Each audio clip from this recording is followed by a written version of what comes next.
Hey guys, this is Dr. Sean, and today I want to tell you something about a thing called the Piriformis syndrome.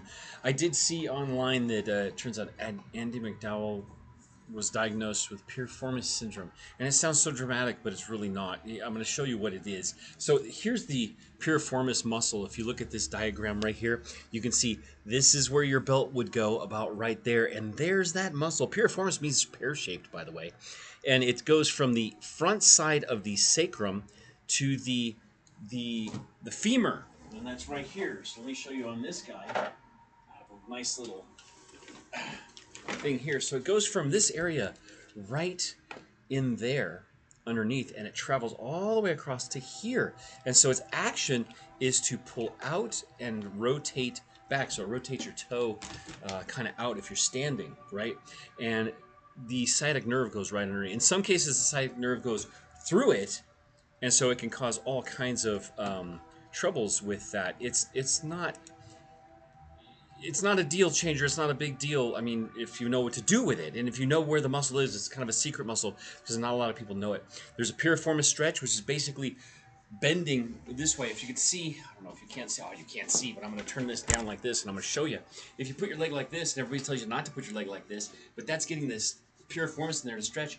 Push down, lean forward. That's getting the piriformis muscle to stretch. There's a few other ones. King pigeon is a great one. Anything to do with the glutes, if you start to open those up and do some stretches there. Also, if you stretch your quads, because your quads will pull down on the pelvis and then cause tension in the sacrum, and then that'll pull on the piriformis muscle.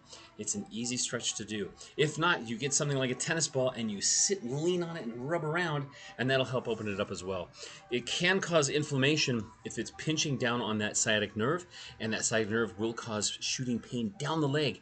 The sciatic nerve goes from that lower back, L3, 4, and 5, and S1, and it goes all the way down to back of the knee. So just wanted to do like a quick thing. It's hilarious that I was online and see my feed has this big headline, this picture of her, and it says, Andie MacDowell was diagnosed with Piriformis syndrome. And they make it sound so dramatic, and it makes it sound so like oh wow, what suffering they're going to go through. It doesn't have to be suffering. If you get into a chiropractor, a massage therapist, take some yoga classes, stuff like that, it will go away.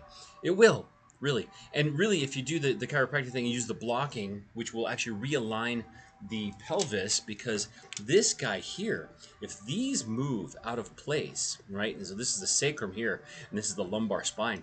If these rotate back and forth, if this one rotates too far low and that one too far high, or whatever it is, that can cause misalignments, and then the muscles have to try to pull it back, and it causes a whole kerfuffle.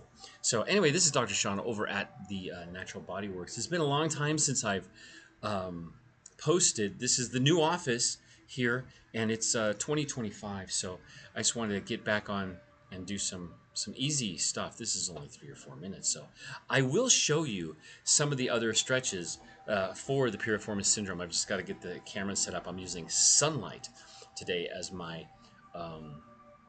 what's it called, as my lighting source. So that's why I'm kind of squinting, because it's right in my office. I face to the east, so it's nice. Anyway, go on the website if you want to make an appointment with me.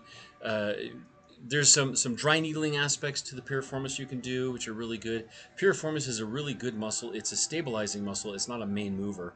So we have to get the gluteus maximus, that's the big muscle on the rump, as well as some of the smaller muscles in there, and the TFL and some other guys like that. Once we loosen those up, the problem with the piriformis generally goes away. It's a quick fix. You do not need medicine for this one. I would suggest maybe magnesium and calcium, because those will help loosen up the muscle, and also a lot of good water with some minerals. Maybe valerian root, perhaps, something like that. It's a kind of a thick area for some of us, and so it's hard to get to. But once you get in there using like an elbow or something, you can really get it to loosen up and stop that pain spasm cycle that's going on, and I'll talk about that at another time. Anyway, this is Dr. Sean over at Natural Body Works. I want you guys to take care of yourselves and do good stuff. We're going to be doing more on the heart, because I had a heart attack, and I'll tell you all about it in another video. So Take care, and we'll talk to you soon. Okay, I will get the acupuncture pen, which I had sitting out here somewhere, back online as well for that thing. So take care, and we'll talk to you soon. Bye.